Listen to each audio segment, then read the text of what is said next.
praises to the Heavenly Father, Yahweh, Bahasham, Yahweh Shai, Bahasham, Rachakodash. Double honors to the apostles, the bishops, and the elders at Great Millstone who rule well.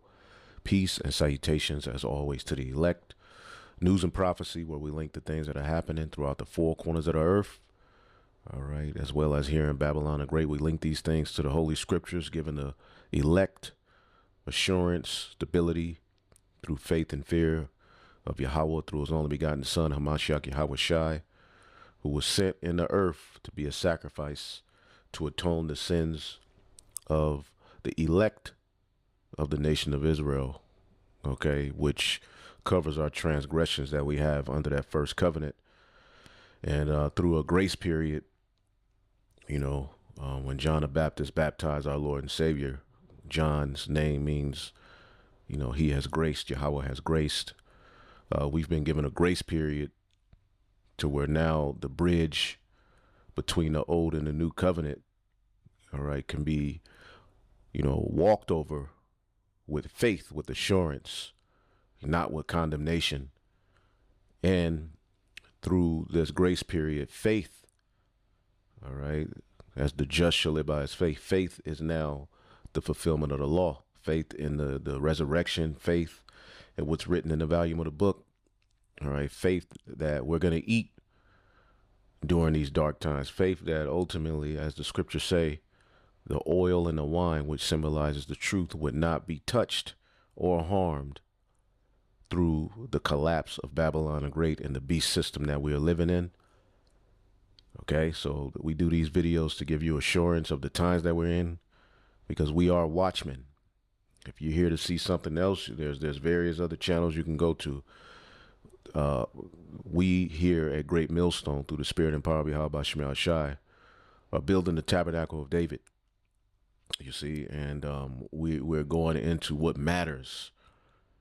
At the end, it shall speak, which as we're going into these things, they glorify the names of Yahweh and Yahweh Shai. This is how we give them their glory, all right, by showing the world the assurance, the faithfulness of our power as various end-time prophecies, which are centered around the end of Esau's world and the beginning of Jacob's world, are coming to fruition. They're here. It's happening at a rapid rate. And through the spirit and power of Yahweh Shemel Shai, we're set up to testify. The scriptures talks about an inquisition that will be set, okay, in the latter days, centered around the end of Esau's world. All right, let's get Second Esdras, Second Esdras, the 6th chapter, all right, which foretells that Esau will be the end of the world. And see, this war and all of these things we're seeing being rumored, okay, is all centered around, right, that being fulfilled and us going home. We're very, very close to the kingdom of heaven. See? Verse 9 in this very chapter says, for Esau is the end of the world, and Jacob is the beginning of it that followeth. This is why they don't want to deal with the Apocrypha. See, but as you go down,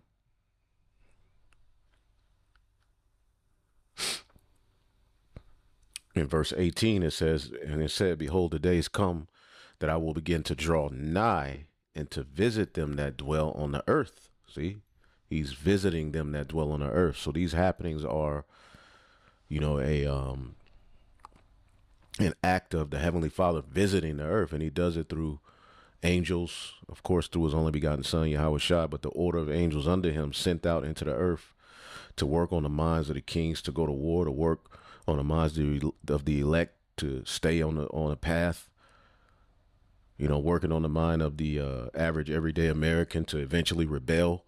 Some just eat, drink, and be merry. Everybody's under the guide of Yahweh through Yahweh Shai to fulfill prophecy.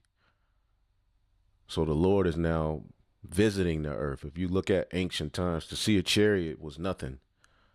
To see miracles, and things like that. I mean, it marveled people, but it was a known thing, because the Lord was closer to the earth, and basically he's through his right hand, might I ask. He's closer to the earth through his right hand, which is Yahweh Shai. But as the scriptures talks about, his left hand will be exalted, pretty much. And that's the goal of the kingdom of heaven. Let's get a scripture here real quick. All right, his left hand, I believe it's in the Song of Solomon. Boom. Songs of Solomon 2:6. His left hand is under my head, and his right hand doth embrace me. And his right hand represents Yahweh Shai. His left hand was exalted in these times because the children of Satan, evil, had to fulfill itself. So we're living at a time where, spiritual acts on the right hand side are a thing of the past. And meanwhile, Esau Edom comes with his form of, miracle and mighty work, and everybody's wooed and into it. But see, the Lord is getting ready to show these devils how to really do it in righteousness through his men. Miracles are coming.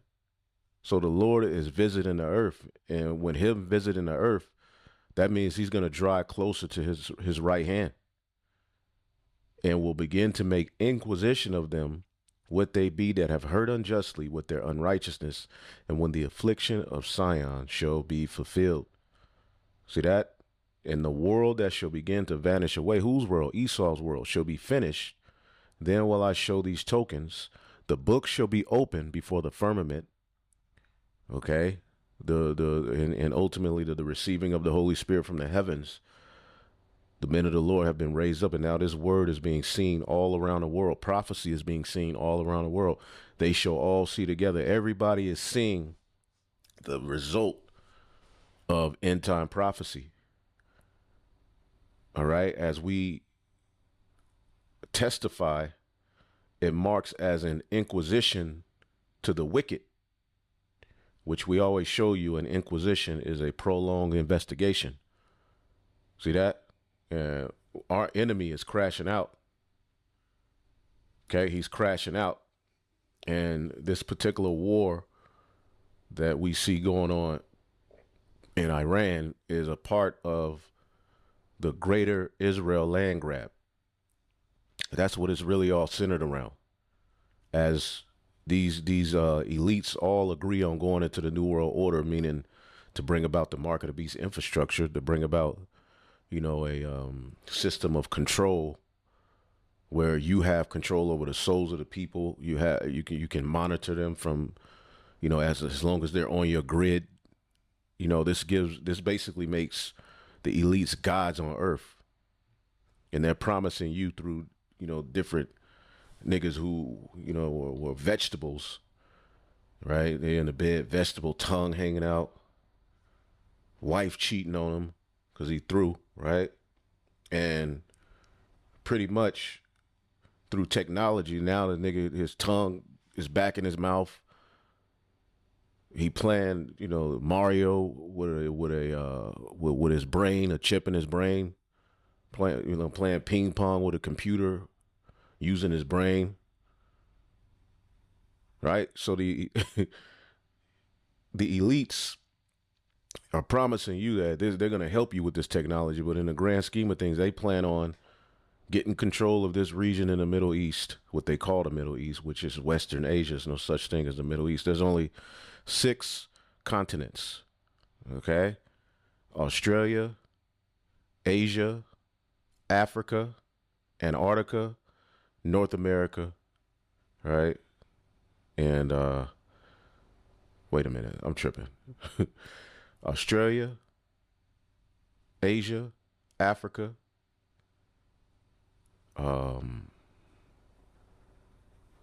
North America, South America, and Antarctica. I believe those are the 6. All right, because as a matter of fact, let's see if I'm right. What are the 6? All right, because really they say it's 7, but it's really 6. What are the 7 continents of the world? Okay, Asia, Africa, North America, South America, Antarctica, Europe, Australia. See, Europe is not a continent. Europe is really a part of Asia. That's why they used to call it Eurasia. All right, you look at this map here, right? Europe is a part of Asia. This is all Asia. It's all Asia. And Japhet was given a lot of this land in this region, but Esau took it over. But Europe is just a part of Asia. But because of Edomite supremacy, you have things called Europe as a continent and the Middle East.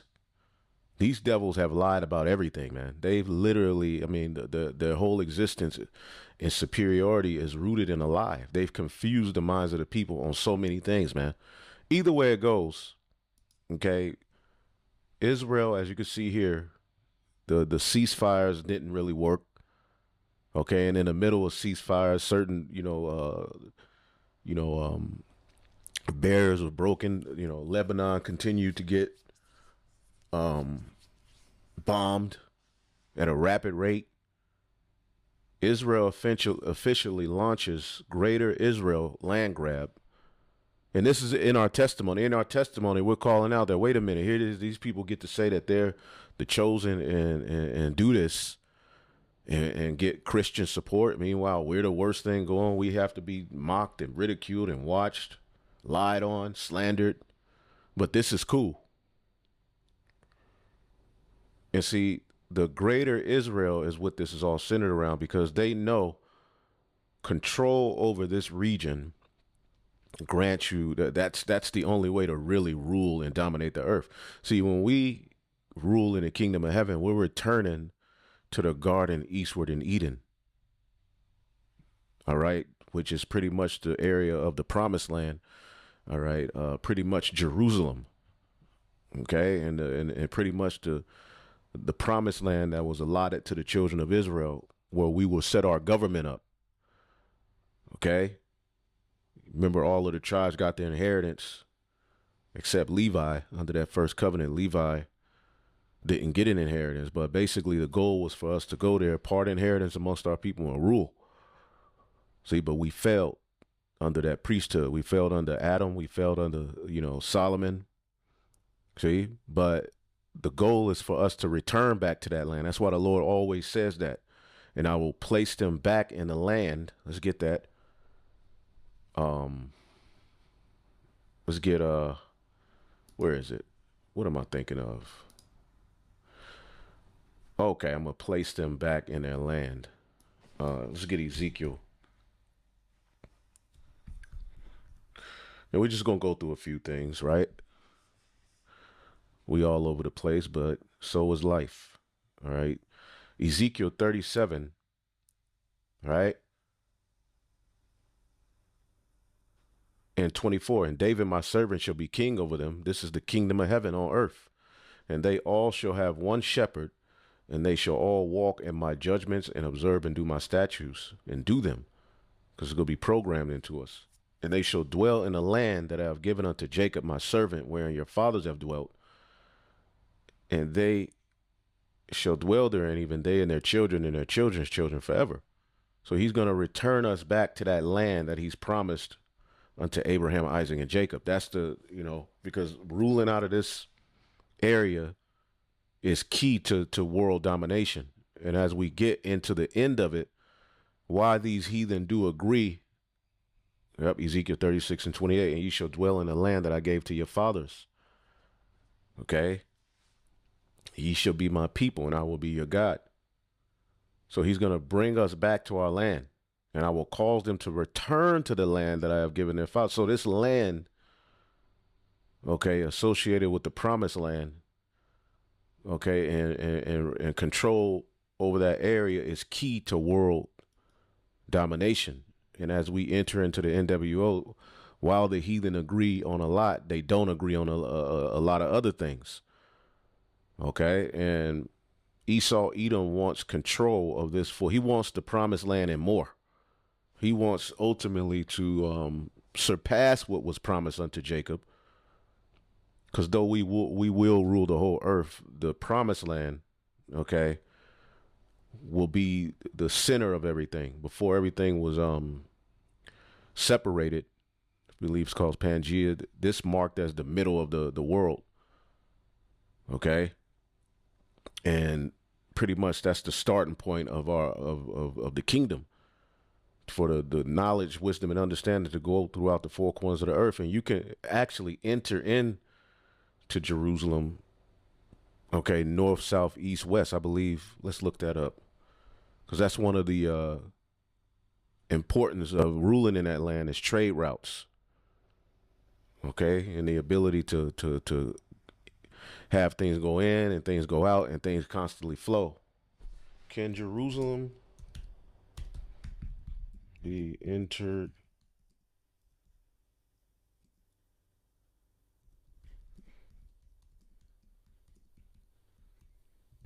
Does this make it key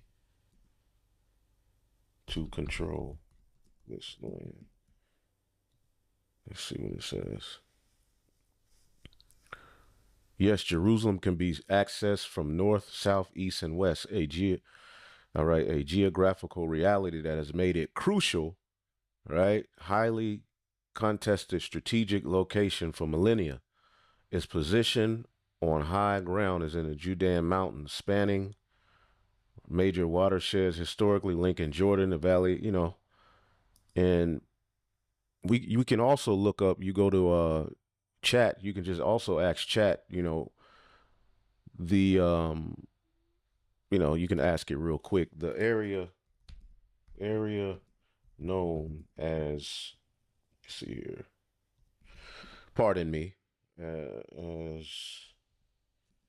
the land, or as the promised land,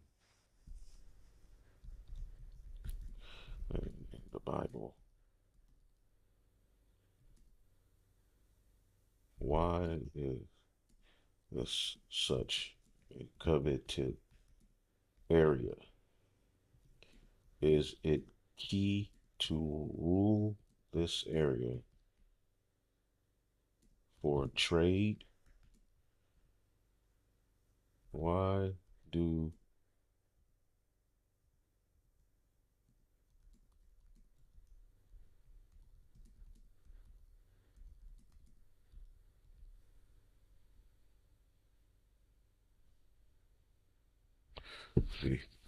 see what it says?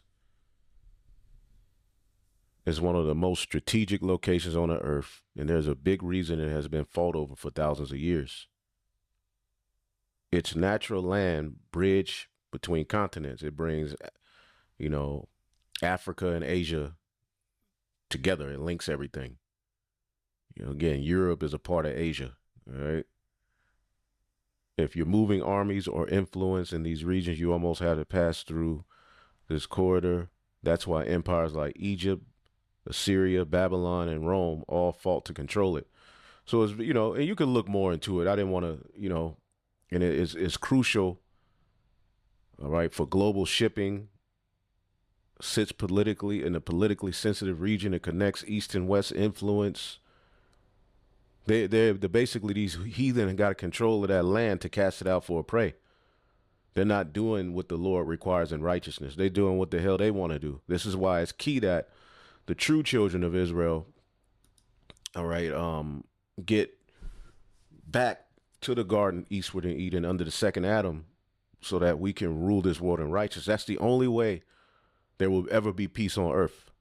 See? And under these heathen rule, there's no peace. So Esau, Edom is fighting. All right. And now the borders are expanding deep into Lebanon, which Lebanon is a part of the promised land. Okay. Lebanon is a part of the promised land. Let's ask you here. Is Lebanon a part? I believe at one point it wasn't, but then it became. Let me make sure though. It says of the promised land. And why is this land important? What is its what resources? Because why is there such a push to get control of these regions?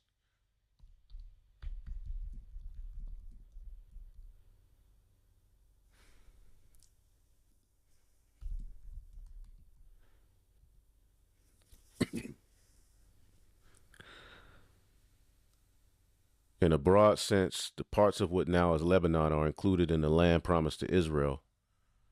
All right. Which is a very, from the river Egypt to the Euphrates, which is a very large area that would include Lebanon. Okay. In Joshua 3 and 13 and 15 and other passages, the region is mentioned as the land to be possessed. All right.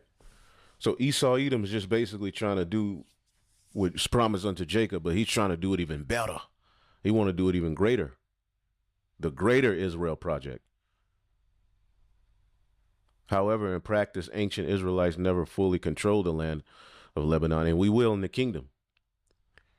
It's a major trade, all right, corridor, okay? So it's a trade, access to the Mediterranean Sea, okay? It has coastal cities like Tyre, Sidon. All right, these are major hubs of the Phoenicians, yada, yada, yada. Whoever controlled this can build naval power, control shipping, expand trade influence across the Mediterranean Sea. So you see why they want control of these different lands. And see, when we get in the kingdom, we're gonna control all of these particular trade routes, because the kingdom of heaven is going to be a highly functioning business. Okay, because it's important, okay, to control land and resources to be a world ruler. The scriptures say the king himself is served by the field. All right, and we'll get into a few things. The Spirit just got me where it got me. Obadiah, verse 6, just as you swallowed up my people on my holy mountain. So they used the Holy Land as a means to do evil and push out, because it's also a highly spiritual region of the earth. So they're using it for left-hand means, and their gods, which the Lord has allowed his left hand to be exalted. Their gods operate through them, through Satan, to get the will of the Satan done. So you swallowed up his people while you were on this holy mountain. So you and the surrounding nations will be swallowed up, all right, in punishment. Yes, all you nations will drink and stagger and disappear from history. Your rulerships will be buried. Okay? But Jerusalem will become a refuge for those who escape. It will be a holy place, and the people of Israel will come back and reclaim their inheritance. Okay? Then it goes into what? Verse 19, then my people living in the Negev will occupy the mountains of Edom. Those living in the foothills of Judah will possess the Philistine plains and take over the fields of Ephraim and Samaria. And my people of Benjamin will occupy the land of Gilead. The exiles of Israel will return to their land and occupy the Phoenician coast as far as north as Zaporath. The captives from Jerusalem exiled in the north will return and resettle in the towns of Negev. So we're going to rule in the kingdom of heaven after returning to our land, which is going to have to undergo a heavy judgment before it's rebuilt. So what these devils are doing, this war is all centered around, okay, Israel intends to redraw its borders on what belongs to them, right? By pushing deep into the neighboring territory. What was long dismissed as anti-Sem conspiracy is now, in his own words, a strategic reality.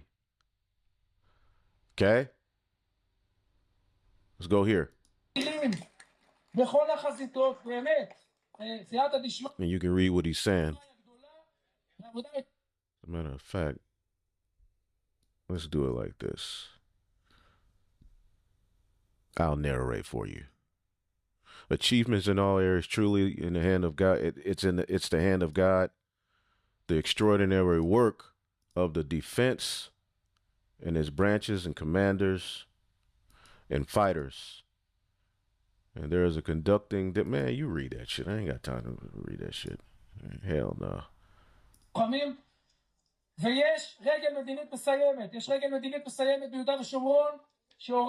Dividing the land.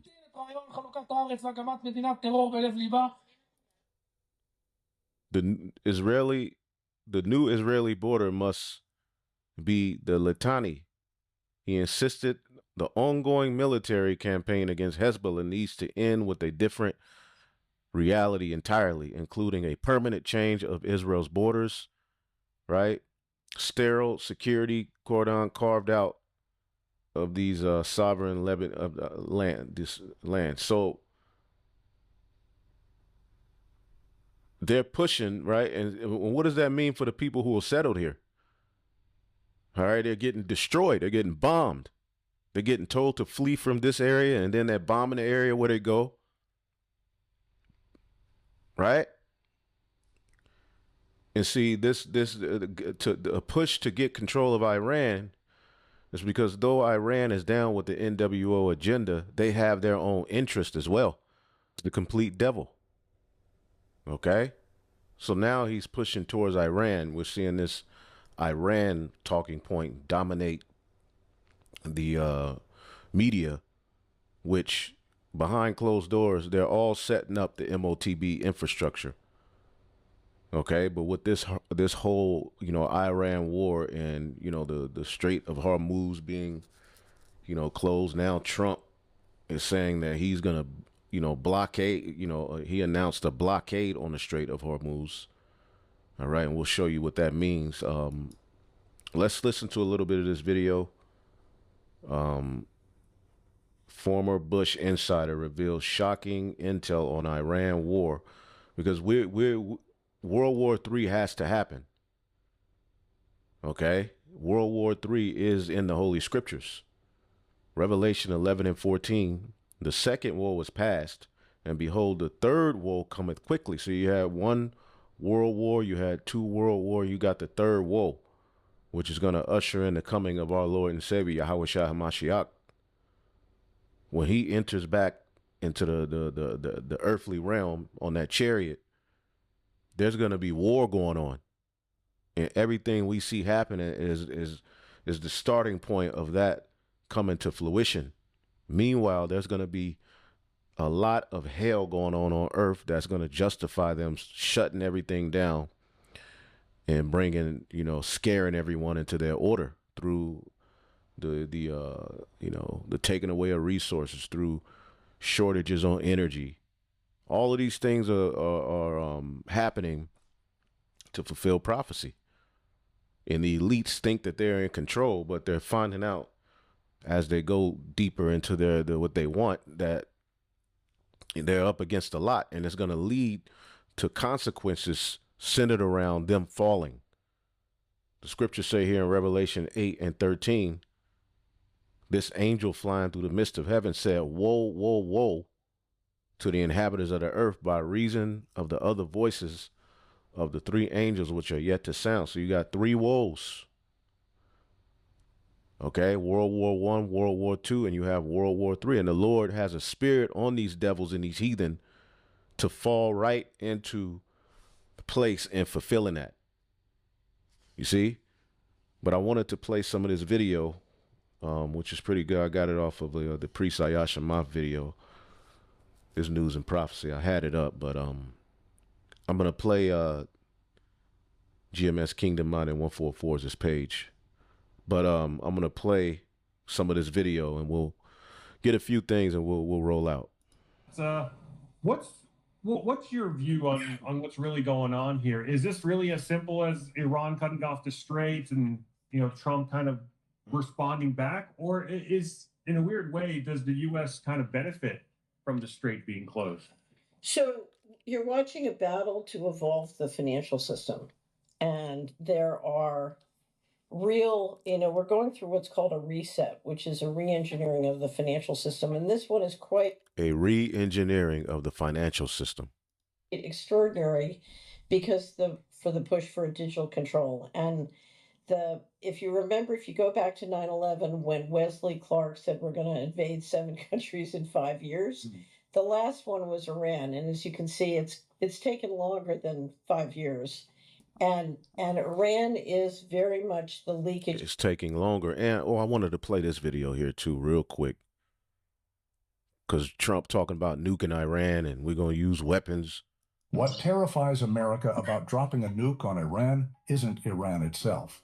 It's because a single strike doesn't finish the fight. It ignites something far worse. Here's the breakdown. First, launching a nuclear weapon shatters an unspoken rule the entire world has honored for over 80 years. The moment America crosses that line, nations like Russia and China won't just condemn it, they'll escalate. Even Moscow has openly said this kind of action would trigger a disaster. So you see how this is all leading to what we want.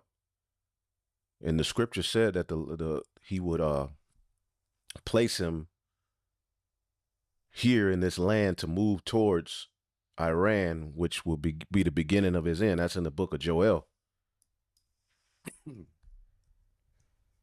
Okay, Joel so like I'm tripping. Joel 2.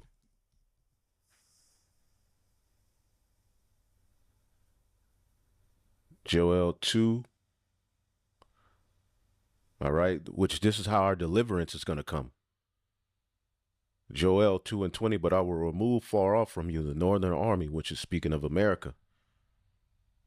And I will drag them into a land barren and desolate.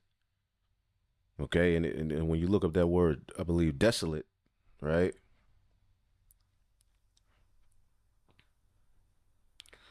Barren and desolate.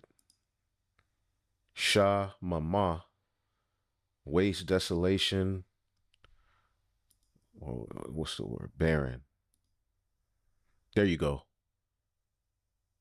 Tazayah, dryness, drought, desert, which is Saudi Arabia, where the Lord has allowed these devils to make key, business moves to have a foot in that area of what they call the Middle East.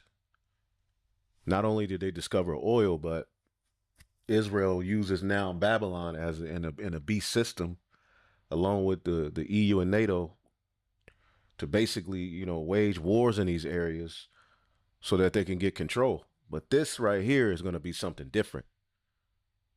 All right, he's going to drive him into a land barren and desolate, with his face towards the East Sea, right?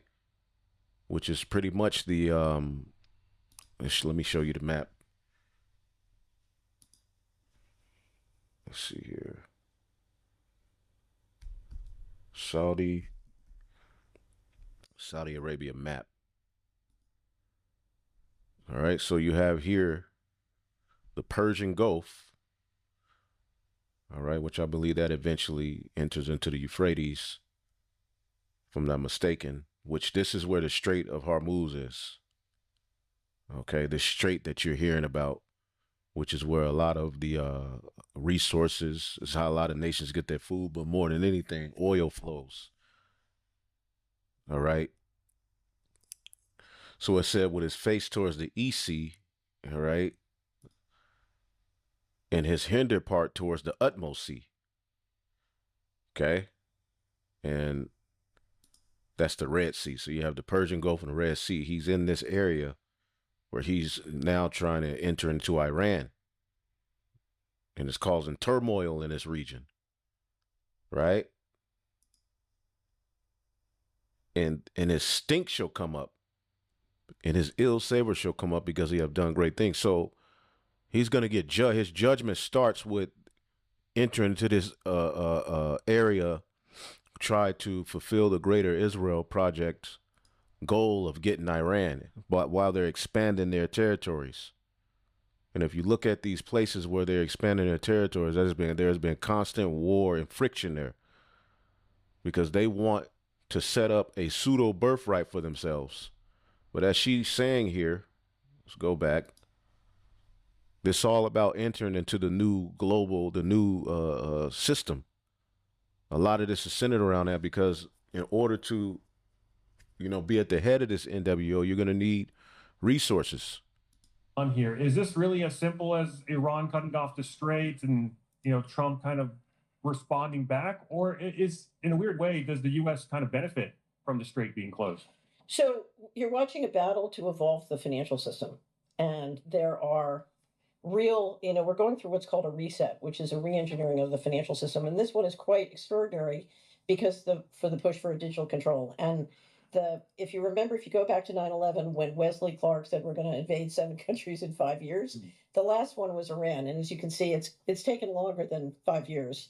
And Iran is very much the leakage in the system, in part because it's such a great source of energy. And so what we're watching is, and there's real debate about how much, how many problems in the financial system are forcing them to push hard now.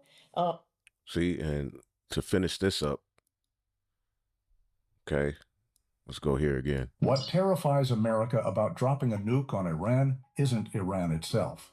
It's because a single strike doesn't finish the fight. It ignites something far worse. Here's the breakdown. First, launching a nuclear weapon shatters an unspoken rule the entire world has honored for over 80 years. The moment America crosses that line, nations like Russia and China won't just condemn it, they'll escalate. Even Moscow has openly said this kind of action would trigger a disaster. Second, a single warhead wipes out hundreds of thousands of innocent people in seconds. That's not a military operation. That's mass destruction of civilians. America's reputation and every alliance it has built crumbles overnight. And that's already happening. Okay? Third, the United States made a formal commitment to never use nuclear weapons against countries that don't have them. The second that pledge is violated, But they're trying so hard via the media to say they have those weapons. The same thing they did in Iraq, same thing they've been doing. Okay, I mean, and if you can't see who the devil is, then you need to clean your ears out. government on the planet races to develop their own nuclear arsenal by morning. Fourth, allied nations across Europe and beyond could withdraw their support entirely. See, right now, some of them are, some of these EU and NATO nations are on the fence about things, but they're still allied to Babylon. They haven't just broke the treaty fully, but there's a lot of talk. But see, as you can see, this situation around Iran it draws so much that can lead to biblical prophecy. Ezekiel 38 being fulfilled. This region is very important in end time prophecy. Okay, as the scriptures say, woe unto thee, Asia. Okay, woe to thee, Asia. Let's get that.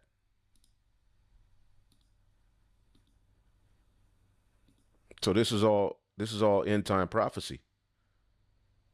See that? Second Esdras 15 and 46. And thou, Asia, that are partaker of the hope of Babylon. Asia has been an aid through deals, right? Through ill dealing, right? Esau's got a foot in Asia now, and now Asia is a partaker of the hope of Babylon and is the glory of her person. All right, through what? That petrodollar being, made the dominant through the deal. All right, that Saudi Arabia and these Arab nations sell their oil in dollars in exchange for, protection and the ability to set up a military base, which as Esau set up his military bases, he brought his culture. So the Asia has put off many of their customs and, and a lot of these Arab nations ain't with that. So plagues are coming on Asia. See that? Well, we're witnessing it. So you're asking, why is a lot of this judgment? Why is the Lord allowing children in schools to be bombed? That's all a part of the judgment. I will send plagues unto thee, widowhood, poverty, famine, sword, and pestilence, to waste thy houses with destruction and death. So when you see those buildings blown up, that's the hand of the Lord is doing it. It's happening to fulfill prophecy. See, the Lord is cursing out Asia. Okay? Because you has made yourself like unto her and has decked your daughters in whoredom. All type of freaky shit y'all are doing over there in the so-called Middle East.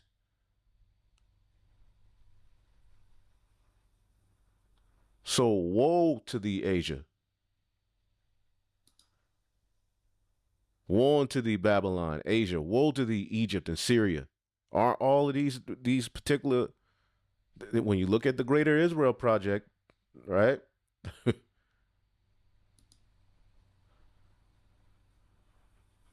You know,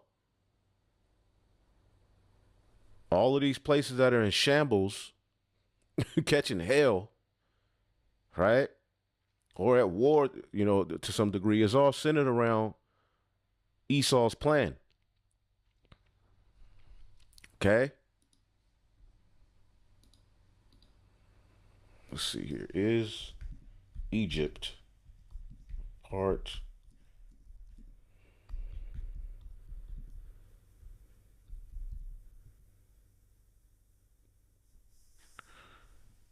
right? So the Greater Israel includes parts of Egypt's Sinai Peninsula, Jordan, Lebanon, Syria, Iraq, Saudi Arabia, and they're even pushing towards Iran now.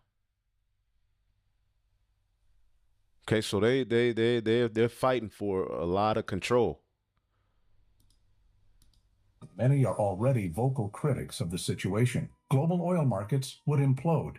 The price of fuel, groceries, everything you buy shoots through the roof. Fifth, Iran is enormous. A couple of bombs won't eliminate resistance fighters embedded deep in mountain tunnels who can sustain operations for years. Iran has the ability to strike back through unconventional means, sparking proxy conflicts across the entire Middle East, with the chaos spreading well beyond its borders. All right. So let's go back here.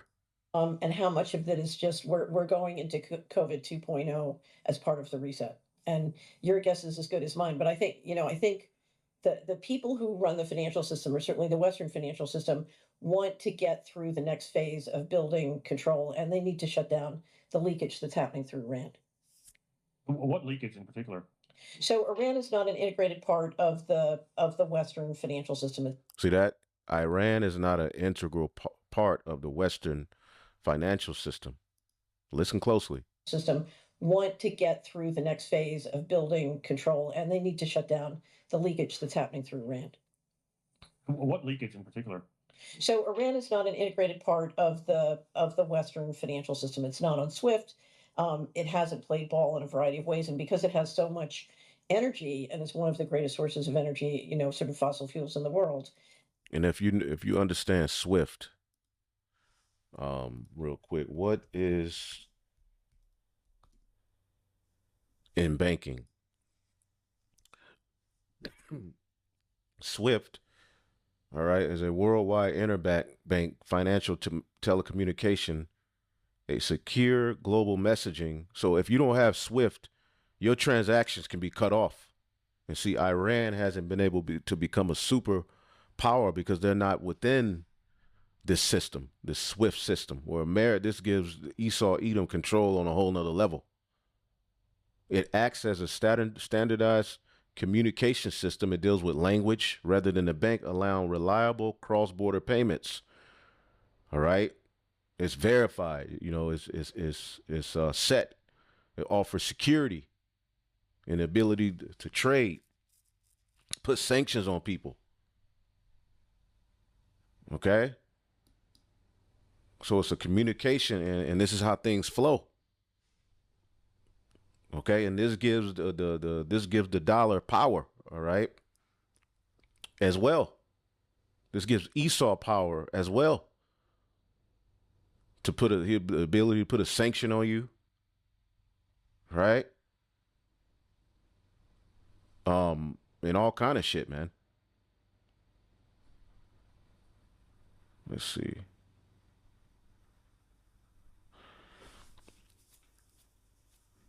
Let's see here. Let's just type in how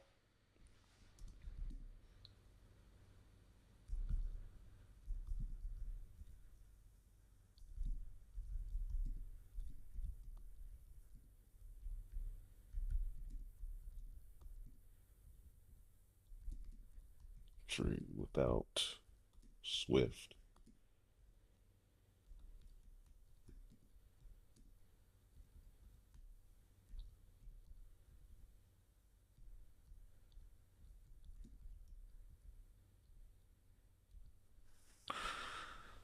All right, how is SWIFT Bank used to control trade?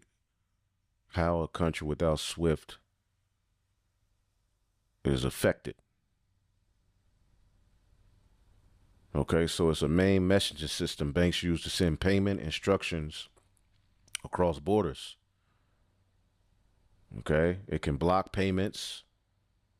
It can enforce a sanction. So being a part of SWIFT, all right, countries like the U.S. and allies can pressure SWIFT to disconnect certain nations. Example, Iran was cut off in 2012. Russia faced restrictions. See, and what the nations are now following is that Russia, with those restrictions and these sanctions, was still able to operate. This is what the world is starting to see, that you can actually operate outside of the dollar. There is ways, which everything is getting ready to. So without SWIFT, trade becomes slow, expensive, and complicated. Yada, yada, yada. Currency weakens. Okay? Shortages of goods. So this is a lot of the reason why Iran is suffering in a lot of sense. You got protests, you know, just like any other place. But Esau Edom wants control of that region, all right. Not only so that he can have control of the Strait of Hormuz, so that entering into the NWO, right? That puts them, you know, that gives them control beyond measure. And they're trying to establish that banking system over there. As you can see, she's saying they're not a part of it. The leakage that's happening through Iran. What leakage in particular? So Iran is not an integrated part of the Western financial system. It's not on SWIFT. It hasn't played ball in a variety of ways, and because it has so much energy and is one of the greatest sources of energy, you know, sort of fossil fuels in the world, that presents leakage in the system. All right, and you need energy and all of these fossils and all of this shit in order to run these data centers and set up this new world order. So Esau's lacking. He has to get it by the sword because it's an unnatural way to rule. So it's based upon, you know, the polluting the earth, destroying the earth, whereas our blessing is going to bring stability and no need for war. So if you look at when Wesley Clark said these 7 countries in 5 years, that was part of shutting down the leakage. And part of it is, you know, energy, who controls the energy is very important to who controls the reserve currency and what percentage of the market share that reserve currency has, whether it's in trade or global reserves. And they're entering into that digital money, that digital ID, digital money system. All of these nations are preparing for it. But who controls what? And Esau Edom is always going to be at war. Even when they get into the New World Order, they will be at war. They're never going to stop warring with each other or warring with other people. That's just in their spirit. The Lord has a spirit on this man to stir up confusion and friction. See, the scriptures say the least of the flock would draw them out. And that's what Israel is being used as to get all of this popping off. All right. And how far does this thing go, do you anticipate? Do we go to a full-on boots-on-the-ground escalation into the heartland of Iran, or do we just kind of, you know, just keep it on the peripheries? And eventually that's what they're going to do. That's what they're going to do. Okay? That's why they're talking about an automatic registration for U.S. military draft. And when they go over there, they ain't coming back home. The ones that are going over there now, they ain't coming back home. They're being used as a sacrifice. Automatic registration for U.S. military draft to begin in December. Okay? Because people ain't signing up.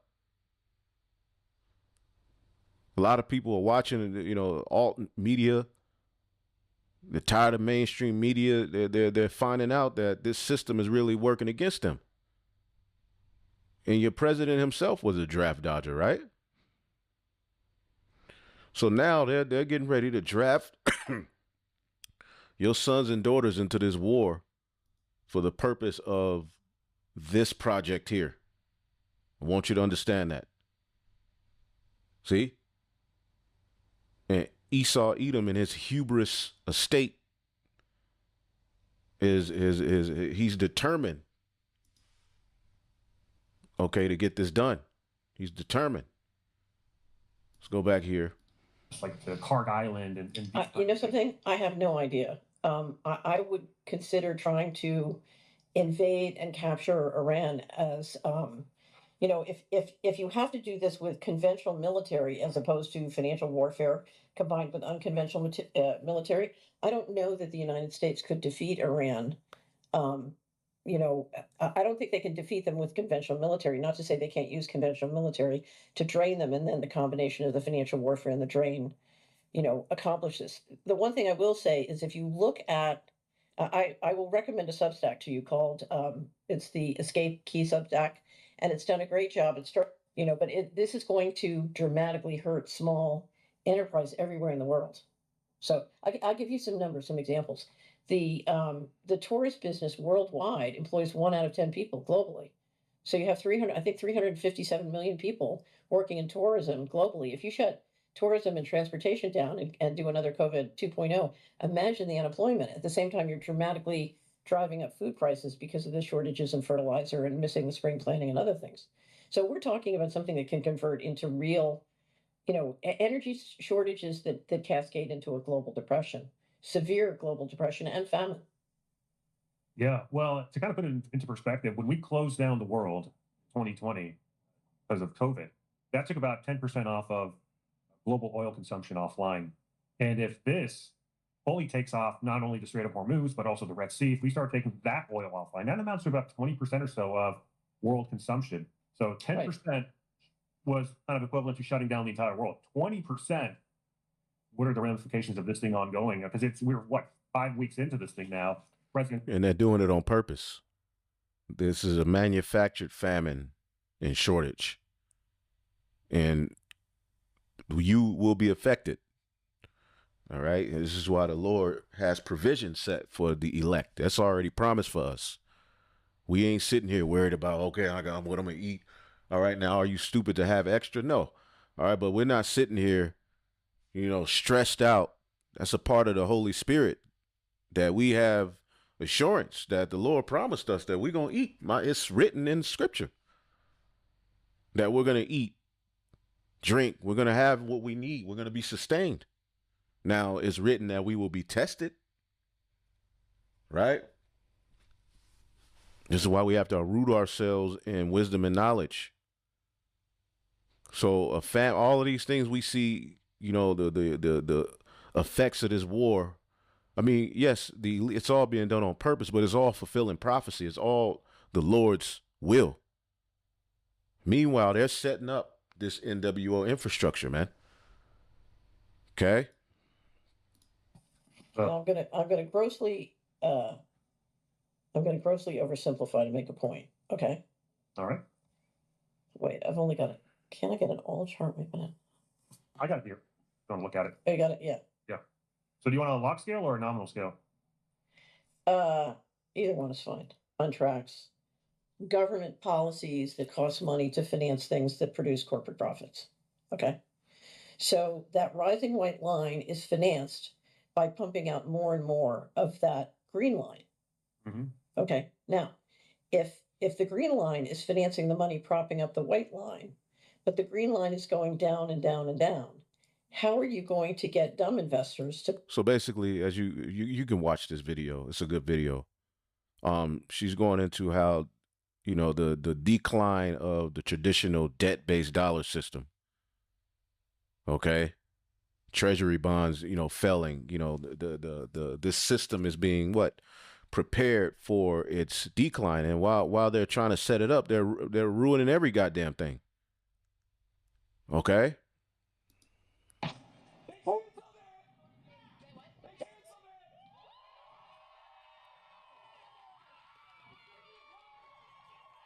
This is people raging throughout the country over, all right, the data centers being built, you see, in their particular cities.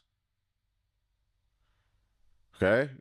Now you're starting to see a rebellion is coming from the working class. All right. As a matter of fact, let's get that in the book of Job. Right. The book of Job. Every hand of the wicked is going to come upon him.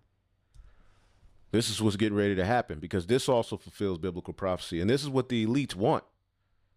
But it's not going to work out in the way that he thought. They want people to be in an uproar.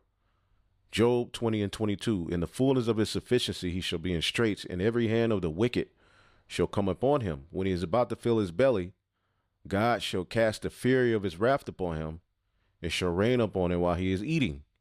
So when he's about to try to fully, establish his new world order, it's going to lead to a mass rebellion that's going to have him in straits.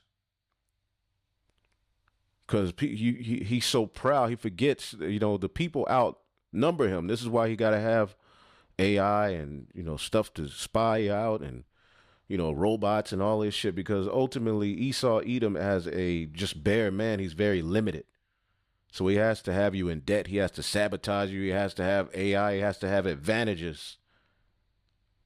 See, but he's going to be in straits. And the working class, as you see here, Imal, labor, suffer a wretched one, suffer the toiler, the one that is in misery. If you're a working class American, your life is miserable. Okay? This is hell. Especially watching how you're unrepresented and you don't get shit. Everything's harder on you.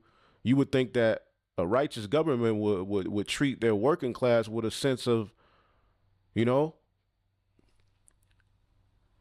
fairness, but nah, the Esau Edom ain't gonna do that. People are dying. People, these data centers are being set up everywhere, and people are dying, having strokes, heart attacks, allergies, just out of this world. The ecosystem, atmosphere is being destroyed. So new battles are raging across the country over data center construction, man. This man is the complete devil, man.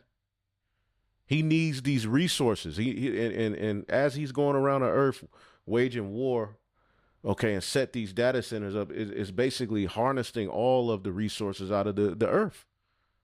And the people suffer because this is not a natural thing we have here, okay?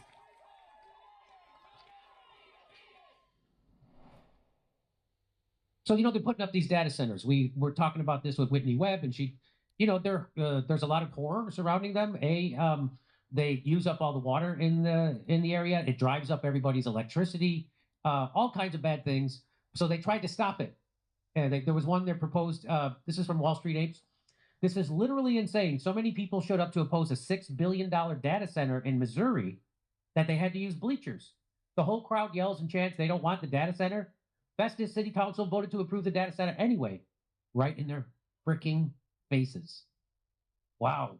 Here it is. Let's watch a little bit. Here's the Festus Council approves a $6 billion data center plan despite public pushback.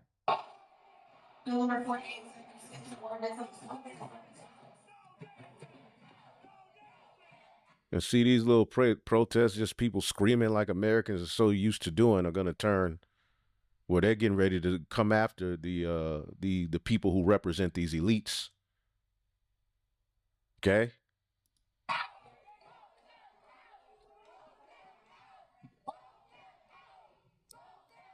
So CRG, the data center arm of area developer Clayco, hopes to build the data center on roughly 360 acres north of Highway 67, and they're all chanting, vote them out. Okay. And they proved. See, these are Edomites. See, Esau is now being affected. See, and this is where things get interesting.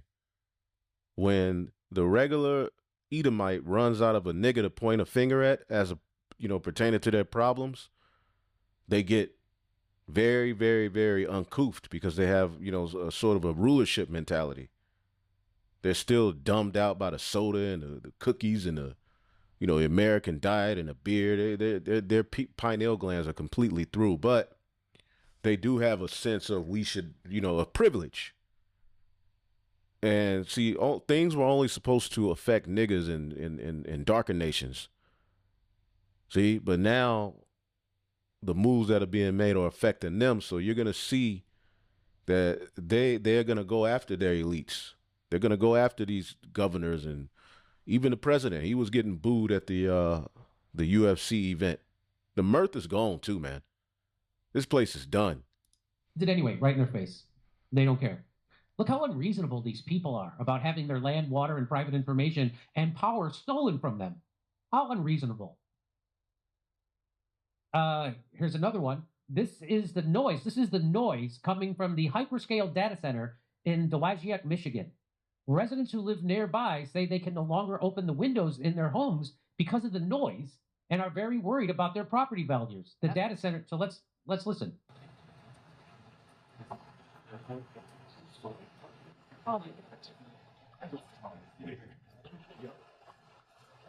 One resident says the noise has made him unable to open his windows in the summer and is worried about what it will do with property values.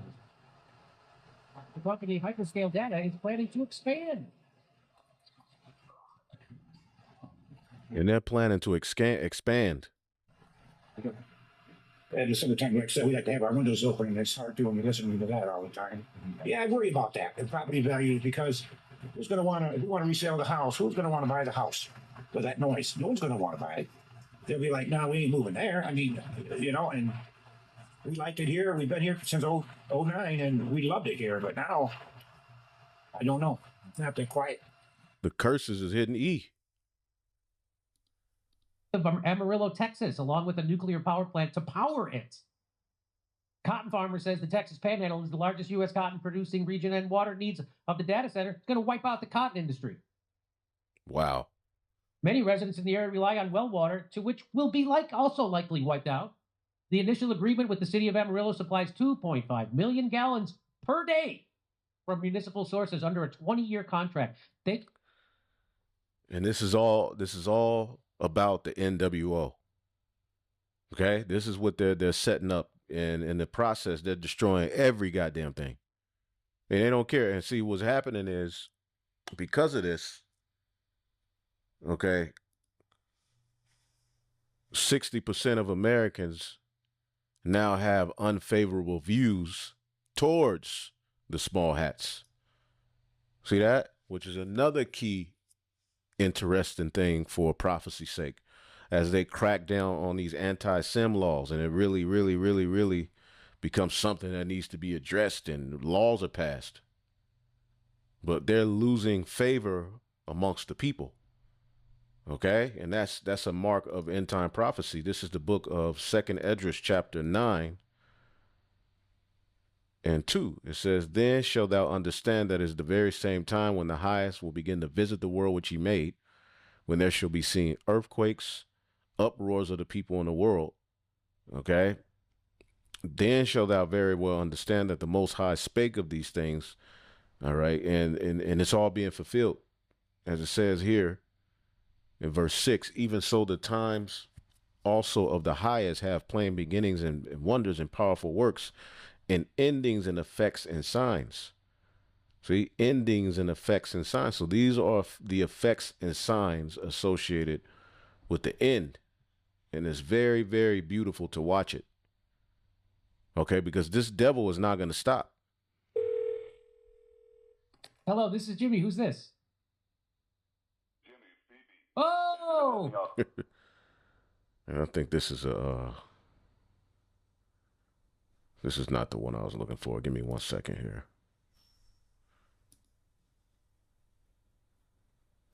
Let's see.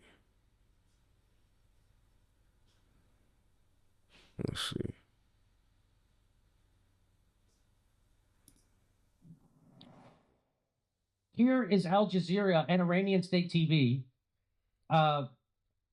Absolute humiliation for Washington. Iranian state TV confirms Trump was forced to accept a humiliating 10-point plan. The U.S. is withdrawing troops, paying reparations, and surrendering the Strait of Hormuz. Total strategic defeat for Trump. Let's listen to here's a report from Al Jazeera. Iranians burning US and Israeli flags. It may have been a show for state television, but there was an acknowledgement that a ceasefire has been reached. Iran has achieved a great victory and forced the criminal America to accept its 10-point plan, in which America fundamentally commits to non-aggression, Iran's continued control over the Strait of Hormuz, acceptance of enrichment, lifting all primary and secondary sanctions, paying compensation to Iran, withdrawal of American combat forces from the region, and cessation of war on all fronts. So, total strategic defeat for Trump. And everybody knew this was going to happen this way.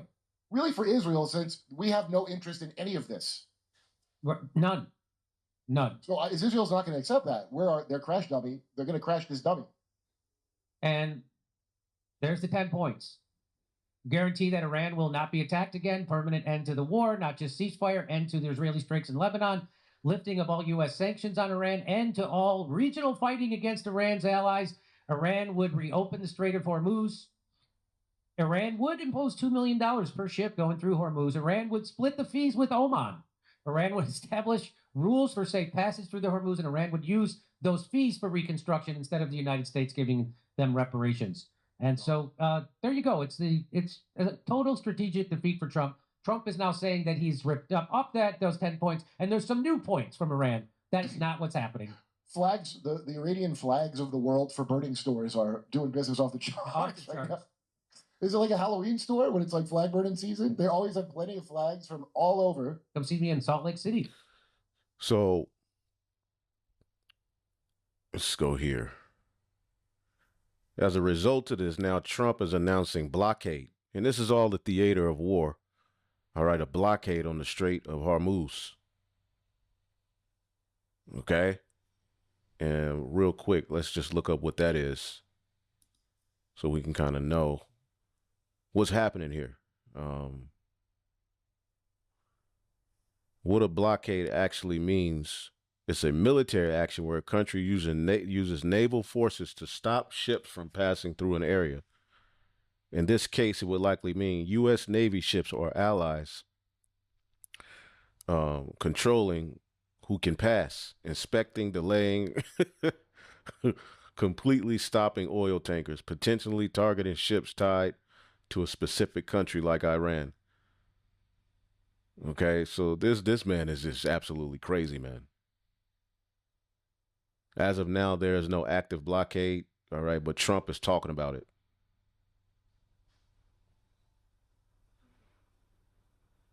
Basically, the Strait of Hormuz is like a main artery for global oil. A blockade by Trump would put a clamp on that artery. Everything downstream, economies, gas prices, trade starts feeling the pressure fast. So these are the war games associated with the end of Esau's world. And this is going to lead, all right, to a very, very, very, very bad ending for you devils, man. Okay? Let's see here. So I'm not kidding when I say that our president is currently having a severe mental breakdown, and even people who otherwise are some of his biggest defenders are beginning to realize just how fucked this current situation is, okay? First, let me show you this. Trump was up quite literally all of last night. He's damn near 80 years old. He's obese. He's struggling with something that they're not telling us about, and we know he's getting injections in his hand every 3 weeks or so, okay? And he's apparently completely nocturnal, up all night, which is horrible for your physical health and your mental health, and he's losing it. He's losing it. So look at this. Trump is having a mental health episode right now. He's been posting on social media all night. So he posted at 9:49 p.m. an AI Jesus photo of himself.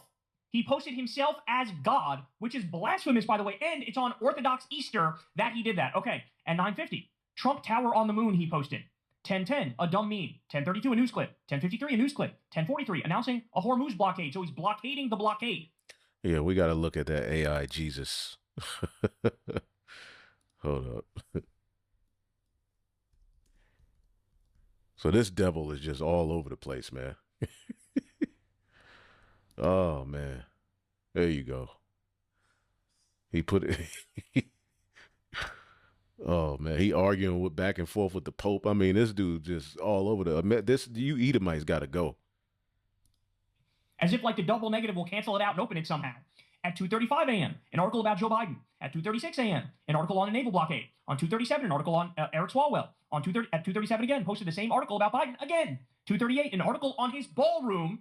And at 4:10 a.m., an article on Iran. He's not sleeping. He's pretending to be Jesus, and he's posting all night. He is not well. Now, over the weekend, it was not much better, y'all. So he went on Fox News and even managed to scare the shit out of Maria Bartiromo, who's a hardcore MAGA freak in her own respect. Listen to some of the stuff that he's saying. Here we go. Doing well at all. They're getting killed. I could take out Iran in one day. I could take out in 1 hour. I could have their entire energy, everything, every one of their plants, their electric generating plants. 1 hour, huh? is a big deal. And I hate to do it because if I do it, it takes you 10 years to rebuild. They'll never be able to rebuild it. He's musing about, I could take out Iran in one day. I could take out Iran in one day if I wanted to. By the way, when you have an unhinged president with dementia, with early Alzheimer's, and he's saying stuff like that, this is where in a normal functioning system, they would immediately invoke the 25th Amendment and get his ass out of there. The generals... See, but this is prophecy.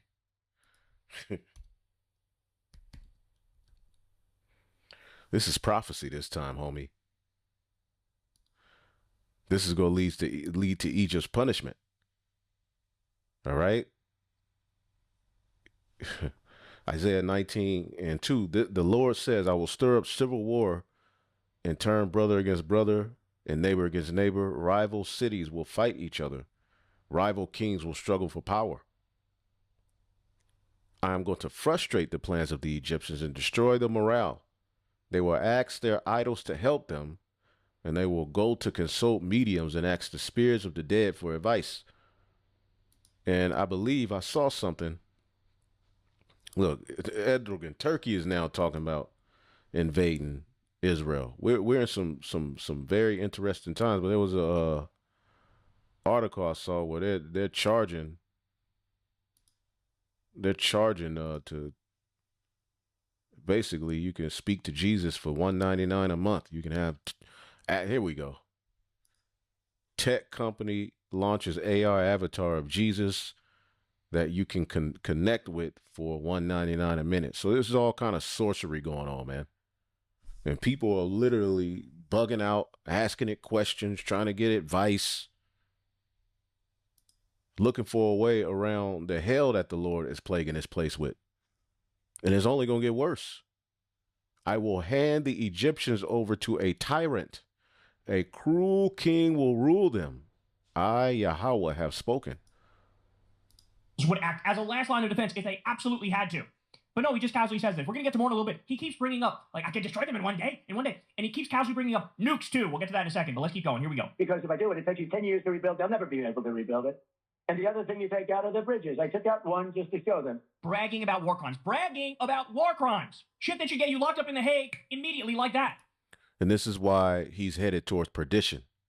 The scriptures say in Revelation, this is the man of destruction. Right? Revelation, the 17th chapter.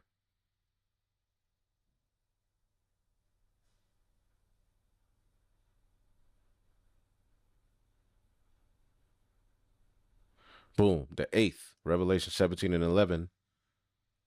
And the beast that was and is not, as he's looking at this vision, you know, Rome is at one point in power, and then, you know, it's not in power. But then, you know, of course, we know it was revived. And in future times, it's not going to be, you know, in power. The beast, all right, the Roman infrastructure, which has started with the Greeks, right? But then you have the Roman Empire, Germanium Major, Germanium Minor, the Spanish, the French, and the British. The British is the 7th, but then you have the 8th, which is America. Even he is the 8th, the revival, the full revival of Rome, and is of the 7th and goeth into perdition. See, this is where he's headed. He's headed to destruction. Okay, the Lord has this devil in slippery ways. He's slipping on his path to destruction. Apolia, destroying, utter destruction. That's where these devils are headed. That's the next step after this mess is fulfilled that you're witnessing. It's like going on TV and talking about how you're a serial killer and talking in detail about the last blonde that you kidnapped off the street and murdered. They went public with a statement that wasn't true. They admitted it. I said, I'm going to take out a bridge. And I took out a bridge. And that was the end of that. Now they've been really behaving quite well. Even she's shocked by this. Look at her face. She's like, what have I got myself into? What is he babbling about? But in one half of a day, they wouldn't have one bridge standing. They wouldn't have one electric generating plant standing. This is like Osama bin Laden doing a media hit and saying, I could just take out all of America within one day. I can get a dirty nuke from Pakistan or Saudi Arabia, and I could take out America within one day. I could destroy all the bridges. I could destroy all of the government buildings. This is what this is like. This is like ISIS shit. We have an ISIS president, y'all. And they're back in the Stone Ages. I'd rather not do that. But I do believe they're going to come to the table on this because nobody can be so stupid as to say that we want to have nuclear weapons and they have no cards. They have no cards whatsoever. Incredible. All right, but we're not done. Here we go. We got more, and this is the one I believe where he brings up To stop this country from having a nuclear weapon. You want to see a stock market go down? Let a couple of nuclear bombs be dropped on us, or frankly, any place else. He's talking about the N-word, is what you say. The N-word, the nuclear. Let it go. You want to see the stock market go down? Let him nuke us, or maybe we nuke somebody else. Oh my God, bro. Can he say it any more clearly? Can he say it any more directly? This is now what? Time? Are we in double digits? We might be double digits with the president of the United States threatening nukes. This is crazy, bro. And you'll see a stock market that goes down. So the stock market has not gone down very much at all. Gone down a little bit, much less than I thought. And frankly, the gas hasn't gone up as much as I thought. But regardless, even if it did, we have to stop this group of people from having. And again, it was worse because Khomeini was a total, And they've been saying Iran had weapons of mass destruction since the 80s and 70s. I mean, come on, man. It's the same play that they've always played. And some people are falling for it, but a lot of people are starting to wake up to this madness. radical, I'll be nice, maniac. He was in me. By the way, the Grand Ayatollah who he's talking about that he killed issued a fatwa against nuclear weapons. He was the thing that was standing in between Iran and making nuclear weapons. He's the reason they did not want to make nuclear weapons. He called it un-Islamic. Okay, you got rid of that guy. His more extreme hardliner son took over. Now, they'd be stupid if they don't get...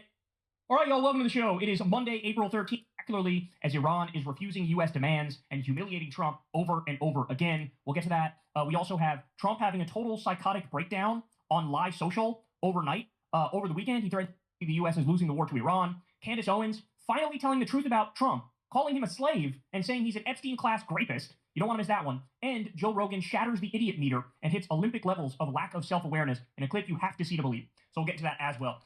Yeah, you can watch the rest of that. So yeah, this man is losing favor. He's leading Egypt into its demise. That's what's happening to America. And your elites put him there to do it. Marjorie Taylor Greene is getting her final revenge against Donald Trump as he flails, as his approval drops to an all-time low. Marjorie Taylor Greene is rallying a group of former MAGA people, and she's saying Donald Trump needs to be impeached. The 25th Amendment needs to be invoked immediately. And Marjorie Taylor Greene is implying that Donald Trump is going to be gone very soon, and she says that we need to make sure that all of the stuff that he is doing is stopped because he is crushing future generations. And so basically, it's still you still a right winger, but with a different hope. These devils keep you going, don't they? All right, they're no longer Trump supporters, but they still, we're Republicans and we're gonna fight to get a righteous Republican. Like it's all in vain, but uproars are coming, man. Okay. Donald Trump's mental decline is escalating. His delusions of grandeur are off the charts. In the middle of the night last night, he posts a photograph of himself as Jesus Christ. Pop this up. Here he is as Jesus with the American flag, eagles, all of this weird MAGA imagery.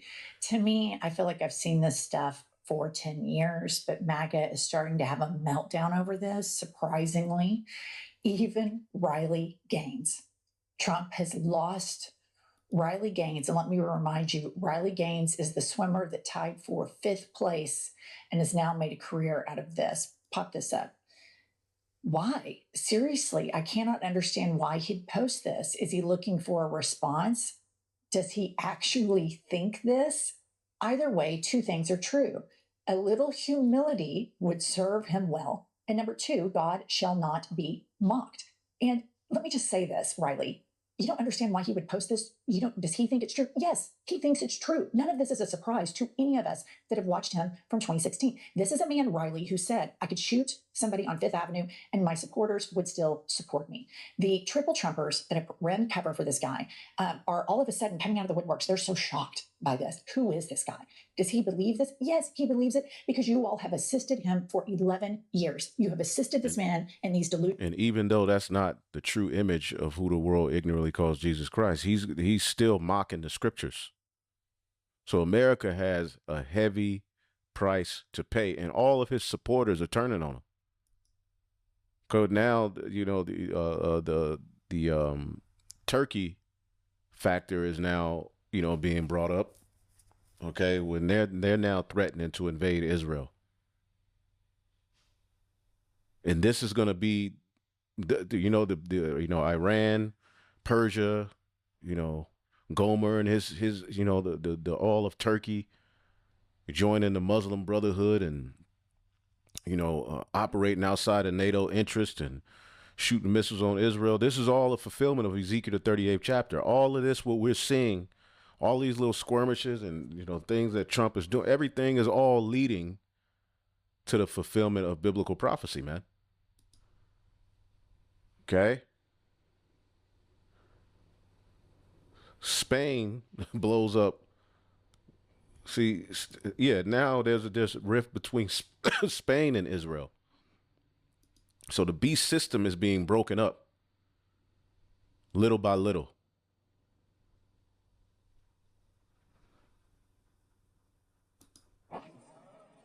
This is Spain.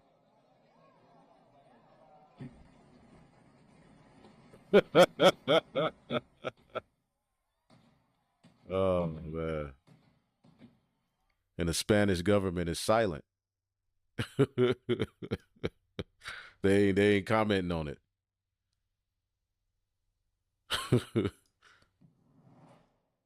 So guess what? The Australian Prime Minister had a few words for Israel.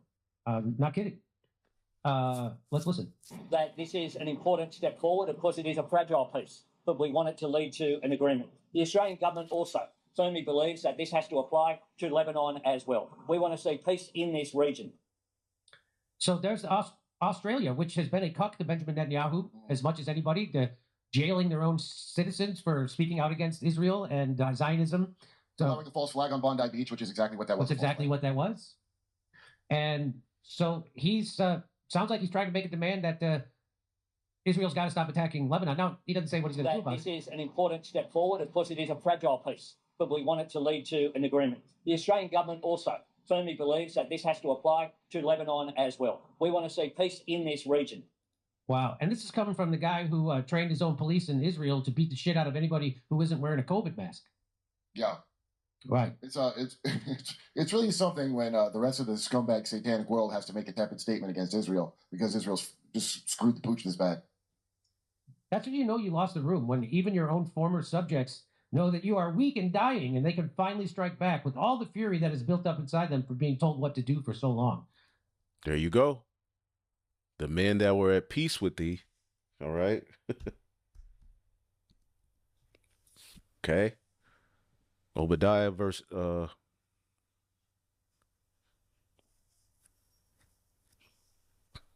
verse 7, all the men of thy confederacy have brought thee even to the border. The men that were at peace with thee have deceived thee and have prevailed against thee, and they that eat thy bread, okay, tied into that dollar, have laid a wound under thee, and there is none understanding. Okay, so the men that were at peace with thee, this alliance that has dominated the earth post World War II is now being, broken up, and Israel is at the head of it. Is that all the fury? It didn't seem like a lot, but I guess so. Yeah.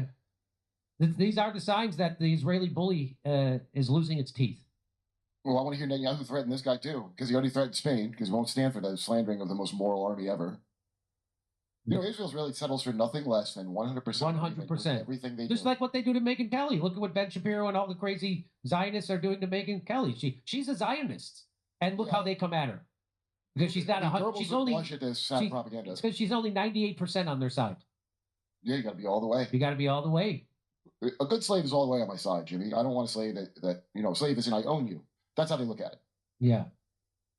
So I don't have much respect for the Australian government, that's for sure. They banned Candace Owens, right, from Australia because they said she didn't pass their character test.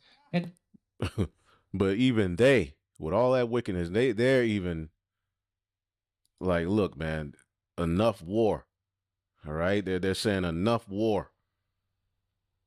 Okay, so amongst this alliance, Esau, Edom, America and Israel, their look is more stout than their fellows, and they're drawing, many issues.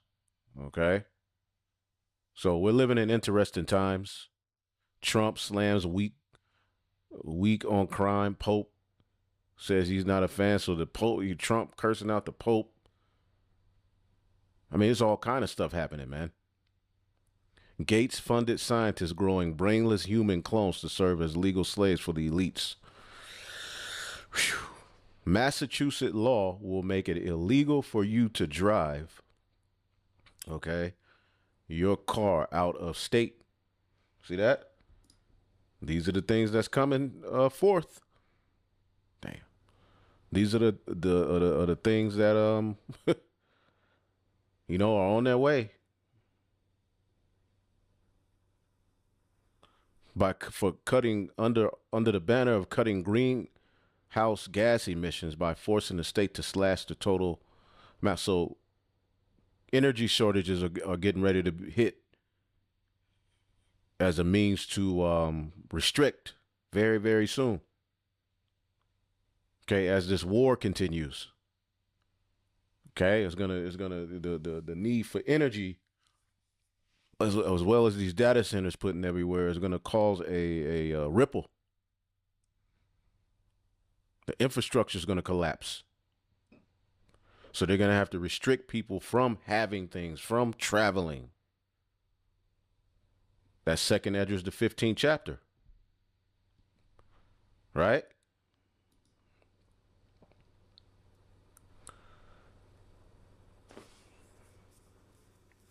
And this man, Sirach 10:1, a wise judge will instruct his people, and a government of a prudent man is well ordered.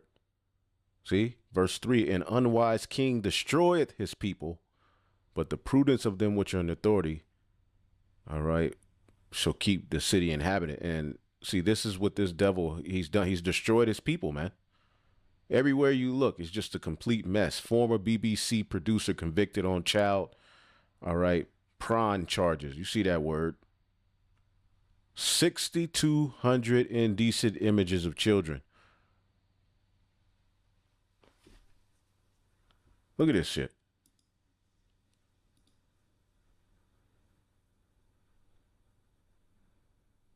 Yep.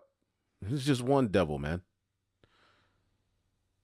All right. Anyway, I think that's it.